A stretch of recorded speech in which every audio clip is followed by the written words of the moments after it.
Bienvenidos sean todos ustedes a este programa en singular que hoy les trae un testimonio maravilloso, un testimonio que no se pueden perder, un testimonio que bien podría llevarse al cine.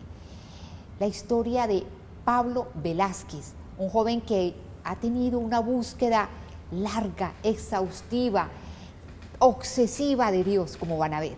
Pablo, ¿cómo estás? Muy bien, Miriam. Muy contento de estar acá, con ganas de compartirle a las personas lo que ha sido el motor de mi vida, que es una búsqueda de la trascendencia, de encontrarle un sentido a la vida, que en últimas es todo lo que el ser humano está buscando. Todos estamos en búsqueda de ese algo más, y esa es la historia que quiero compartirles hoy. Pablo, usted es abogado y también psicólogo, ¿no? Aunque yo veo que trabaja es más para Dios, pero tiene esas dos carreras, ¿no? Realicé estudios en Derecho, no me titulé porque estaba en medio de esa búsqueda, ahorita si quieres ampliamos eso. También realicé estudios en Psicología y terminé Teología. Bueno, Pablo, recién casado, ¿no? Sí, llevo 2 meses, gracias a Dios, muy bien casado con una mujer maravillosa que anhelé desde hace mucho tiempo y es una respuesta de Dios para mi vida. Y te cuento algo, estamos esperando en estos momentos un bebé. ¡Qué maravilla! Antes había tenido una relación que tristemente separó la muerte. Cuéntenos qué pasó. Sí, hace 2 años, 2 años algo más, tenía a mi esposa, se presentaron unas complicaciones y Dios la llamó. Pero afortunadamente, y digo afortunadamente, y esto puede ser un poco sorprendente, ahí fue donde descubrí el regalo de la fe. Porque una persona, cuando tiene experiencia de Dios, cuando sabe que la muerte para el creyente no es sino un tránsito a ese encuentro con Dios, verdaderamente comprende esas palabras del apóstol Pablo en la carta a los tesalonicenses, cuando les insistía a los de Tesalónica: miren, no lloren como los que están en el mundo. Está bien sentir el dolor y hacer un duelo, sin embargo, el creyente no cree en la muerte porque Cristo, con la resurrección, probó que venció la muerte. Y yo soy testigo de esto porque ese dolor se transformó en gratitud. Y esa es la gratitud con la que ahora camino. Y es tanto que Dios no me deja solo, y para acompañarme en este camino de vida me entrega una mujer maravillosa, preciosa, diría yo, inmerecida para mi vida. Usted dice que como vivió ese duelo, tiene mucho que ver el Espíritu Santo que le ayudó finalmente a superarlo, ¿no? Sí, y esto es importante decirlo a todos los que nos están viendo, escuchando, y es que el Espíritu Santo no es una figura abstracta, no es una energía, sino que es una persona que te acompaña, que siente, que expresa, que tiene deseos, que tiene anhelos. Por eso se dice que es persona, en tanto tiene todas las cualidades de la personalidad. Y mi búsqueda de Dios me llevó a ese encuentro con esa persona del Espíritu Santo, que es quien me reveló a Cristo. Ese duelo sin el Espíritu Santo no hubiese sido posible, porque Él es el que me muestra y me acompaña. Y aún, si me apuras, te digo algo, el Espíritu Santo me hace saber cuándo está en un lugar y lo puedo experimentar hasta en lo físico. Hasta ese punto se puede llegar a tener una intimidad con el Espíritu del Señor. Bueno, del Espíritu Santo vamos a hablar mucho, si Dios lo permite, a lo largo de este programa, pero a ver, de esa unión matrimonial, esa primera unión matrimonial, usted tuvo un hijo, ¿no? Sí, un hijo maravilloso que incluso Dios me había anunciado cómo iba a ser el niño antes de conocerlo, de saber si era niño o niña. Dios me da una visión donde yo puedo ver un niño más o menos a los 12 años de edad y él mismo me decía su nombre. Él me dice: papá, soy David. Y yo levanto a la que era mi esposa y le digo: mira, vamos a tener un hijo, se llama David, va a ser de estas características. Y efectivamente ya el niño tiene poco más de 3 años, tiene las características que Dios me había revelado. Ella fallece cuando el niño iba a cumplir 8 meses, ¿cierto? pero ahora incluso, él se llama David, él dice, tengo una mamá en el cielo que me cuida, ¿ya? Y tengo una mamá en la tierra, que es mi pareja actualmente, es mi esposa, a quien amo mucho. Así es, ella ya lo adoptó como hijo, ¿no? Así es. Bueno, vamos a hablar de algo muy interesante, vamos a hablar, a retroceder a su infancia. ¿Cómo es eso que suena hasta curioso y paradójico? Que fue a los 5 años a raíz de un accidente casero que a usted le cambió la vida, se le cambió la vida, ¿cómo fue? Mira, esto es bien curioso. Yo cuento mucho esta anécdota, y es que era un día pedagógico en mi kinder, en la guardería, y ese día pues yo estaba de ocioso como un niño tomando una naranja y la estaba pelando. En ese momento me corto un dedo y ese instante fue tan maravilloso porque se paralizó la mente de un niño. ¿En qué sentido? En que experimenté por primera vez la sensación de me puedo morir. Y ese me puedo morir abrió como una caja de Pandora, y toda esa cantidad de interrogantes de qué existe después de la muerte, qué pasa si yo me muero, qué pasa con mis hermanos, qué pasa con mis padres. Se abrió todo un mundo de interrogantes, y ahí fue donde se desató toda la inquietud existencial que todos, Miriam, tenemos. Todos en algún momento de la vida nos miramos al espejo y nos preguntamos, ¿yo por qué soy yo?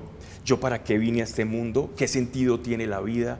Y te cuento, esta es la razón que mueve al mundo, la razón que exista ciencia, la razón que exista filosofía, bellas artes. Es un intento del ser humano por responder esa pregunta, ¿yo por qué estoy acá? Y ese encontrar ese propósito es lo que nos mueve a hacer todo lo que hacemos, y a partir de ese momento yo comienzo pues una obsesión por conocer cuál era mi papel en este mundo. Exactamente, y sobre todo le intrigaba mucho Dios, y se empezó a preparar allá en el colegio Alcázares, donde estudió, un colegio que sigue las doctrinas de Monseñor José María Escrivá de Balaguer, porque es un colegio del Opus Dei. Empezó a preparar esa primera comunión con muchas expectativas, pero cuando finalmente llegó, Dios lo decepcionó. ¿Por qué? Bien, digo ahora, digo en ese tiempo me había decepcionado, pero creo que la semilla quedó, y has dicho algo importante.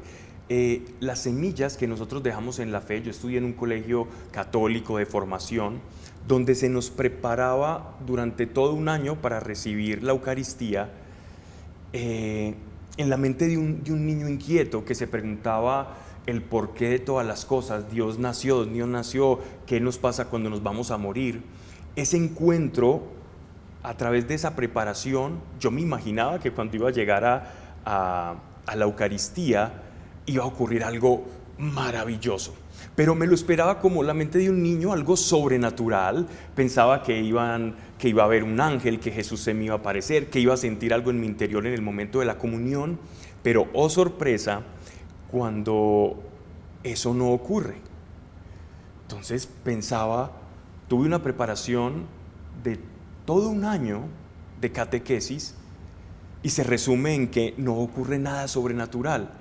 Y ahí, Miriam, empieza mi pelea o mi frustración, mi separación con la fe, el generar una expectativa y después no ver nada. Ahí hay un punto de quiebre en mi vida. Sin embargo, todas estas inquietudes, interrogantes y preguntas que traía de antaño, no podía eliminarlas y tenían que seguir su curso natural. Todas esas inquietudes necesitaban ser resueltas, y empiezo poco a poco a alejarme de la fe, pero a intentar satisfacer esas respuestas. Se volvió gnóstico. Oh, de todo, entre otras. Gnóstico, pero curiosamente empezó una búsqueda de Dios, y fue en primera instancia con los libros. Usted se empezó a devorar todos los libros de filosofía o de lo que hablara de filósofos en ese tiempo, ¿no? Sí, mira, lo primero que tenía a la mano era filósofos griegos, los clásicos. Entonces pasamos por los presocráticos, después nos vamos a Platón, después de Platón a los filósofos existenciales, intentando satisfacer el hambre de respuestas. Pero quien lee filosofía, que es maravilloso, lectura recomendada, entiende algo al poco tiempo. No hay que ser muy ducho en el tema para darse cuenta de algo muy simple, y es que el filósofo pregunta, pero no responde. Elabora hipótesis, preguntas, pero las respuestas que yo estaba buscando se me alejaban cada vez más. Entre más leía, parecía que antes que respuestas iba adquiriendo un malestar. Lo que antes era una inquietud de niño, ahora se transformaba en un malestar y un vacío existencial terrible, hasta, de hecho, incluso llegar a contemplar la idea del suicidio. Exactamente, una depresión, algo por no encontrar estas respuestas. Pero bueno, antes de llegar a ya pensar en suicidio de una manera más seria, usted tuvo una conversación muy interesante con un compañero de estudio por allá cuando tenía 13 años. ¿Qué pasó? Bien, en el colegio donde estábamos había un amigo que ahora compartimos, y de hecho tuvimos la misma experiencia con Dios. Él se había declarado agnóstico dentro de un colegio que profesa la fe, y eso era bastante llamativo. Hicimos mucha empatía, nos gustaba filosofar juntos en los recreos, hacer cosas de niños, pero también de filosofía. Y él me cuenta una anécdota, y es que casi que jugando había practicado brujería. Y yo le digo, bueno, y si tú no crees en eso, ¿por qué haces eso? Y él me dice, no, yo lo hice por jugar, pero llevo una semana sintiendo un malestar y una pesadez, como si hubiesen unas presencias en medio de mi cuarto, y esto no me deja descansar. Y ahí yo le digo, bueno, casi que por consolarlo, si existen la brujería y las cosas malas, también existen los ángeles y las cosas buenas. ¿Por qué no vamos a buscar si existe Dios o no existe Dios? Y yo no sabía esa propuesta que le estaba haciendo, cómo iba a trascender en mi vida, porque de verdad que al otro día de esa conversación comenzamos una búsqueda muy seria de Dios. Y yo nunca fui ni el mejor estudiante, ni el más juicioso, ni el más inteligente, pero si algo me he tomado en serio en la vida ha sido la búsqueda de la verdad. Y allí empezó todo. Bueno, ¿a dónde los llevó esa búsqueda con este compañero? Esa búsqueda de Dios, ¿qué exploraron, qué vieron, no sé? Bien, abriste, como digo, la caja de Pandora. Hicimos y deshicimos de todo. Te voy a resumir, porque el tiempo es muy corto, pero te voy a resumir, y algunos que nos estén viendo sabrán o se identificarán con este tipo de movimientos. Primero empezamos, como te dije anteriormente, por la filosofía, luego incursionar en la nueva era. Empezamos con Muchas vidas, muchos sabios de Brian Weiss, también metafísica de Connie Méndez, el método Silva. Luego de la metafísica fuimos adentrándonos en ideologías de corte oriental provenientes del hinduismo, como el budismo. También practicamos yoga, estuvimos en la nueva era, la Hermandad Blanca, el movimiento de los Rosacruces, la Gnosis. Conocimos la astrología maya, la astrología convencional de la que todos hablamos, del horóscopo. Aprendimos Reiki, acupuntura, Mahikari. Estuvimos hasta en sectas de estas que hablan de extraterrestres. También, por si fuera poco, visitábamos unos chamanes del Putumayo que se hacen llamar taitas, que ofrecen una bebida que está muy famosa ahora, que es el yagé. También tomábamos yagé. Pensábamos que todo esto que estábamos buscando no nos satisfacía, no nos daba respuestas en cada movimiento. A mí me decían, Miriam, hay una persona que habla con ángeles. Allá estaban Pablo y Santiago, mi amigo, él se llama Santiago, estábamos allí. A esta búsqueda también se nos une otro compañero de psicología de la Bolivariana, que estaba en ese mismo desespero y desenfreno por encontrarle un sentido a la vida. Y donde quiera que nos hablaban de algo sobrenatural o especial o respuestas, allí estábamos. Te cuento, conocimos brujos, culebreros, estafadores, mercaderes de la fe, todo lo que te puedas imaginar en este mundillo de la espiritualidad, ¿no? Y pasábamos de un lugar a otro.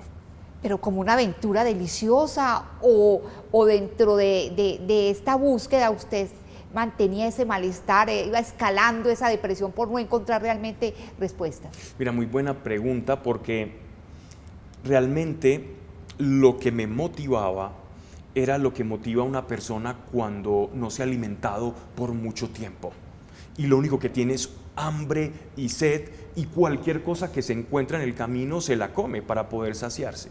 Ese era el estado mío, era hambre y sed de trascendencia, de encontrarle un sentido a esta vida. Y por fortuna, y creo que ahí está la semilla de la fe, la de nuestros padres, nuestros ancestros, la tradición, y aún el colegio en el que estudié, había la semilla de lo espiritual. Si bien se me estaba perdiendo y alejando la verdad, estaba la semilla que el sentido sabía que lo iba a encontrar en lo espiritual y no el éxito que te da un empleo, el dinero, una estimación o una valoración por parte de los demás, fama, etcétera, sino que sabía que esa realización obedecía a algo más profundo, más trascendente que simplemente las cosas que te ofrece el mundo, ¿no? Antes de avanzar, porque es que hay muchas cosas por preguntar, imagínense, nos podríamos quedar en cada programa explorando qué vivió en cada uno de estos movimientos espirituales para unos, falsedades y mentiras para otros, en fin. Pero hay una historia detrás de ese otro joven que se les unió a ustedes en la búsqueda, ese joven estudiante de filosofía. Cuéntenos qué pasó con él. Bueno, resulta, él se llama Juan Esteban. Es un gran amigo al que amo mucho en Dios, porque cuando tú compartes esa sed y ese hambre, se forman unas amistades que no las disuelve nada. Él había tenido una experiencia también con esas prácticas ocultistas, donde descubrió que existía algo que se llama el pecado, que existía algo que se llama la oscuridad, y su desenfreno, o en el punto en que coincidimos en esa búsqueda, es el intentar encontrar quién estaba detrás de esa oscuridad, o quién podía vencer esa oscuridad que él ya había logrado tocar cuando se puso a hacer prácticas de brujería. Y él contaba una anécdota, y es que él lo único que se acordó fue lo que le enseñaron en su colegio, y es un Padre Nuestro. Y él se va a una capilla en el poblado a hacer una oración, el Santísimo estaba expuesto, de rodillas él cae, dice un Padre Nuestro, y él siente como algo sale de él, algo malo que se había entrado con esas prácticas que él estaba presenciando, y ahora su búsqueda era saber quién lo había sanado, cómo había sido eso posible. Y ahí fue donde nosotros coincidimos en medio del camino, pasamos muchos lugares. Bueno, Pablo, nos vamos a un segundo programa, invitamos a todos los televidentes para que no se despeguen, porque como les digo, este testimonio es muy, muy, muy interesante.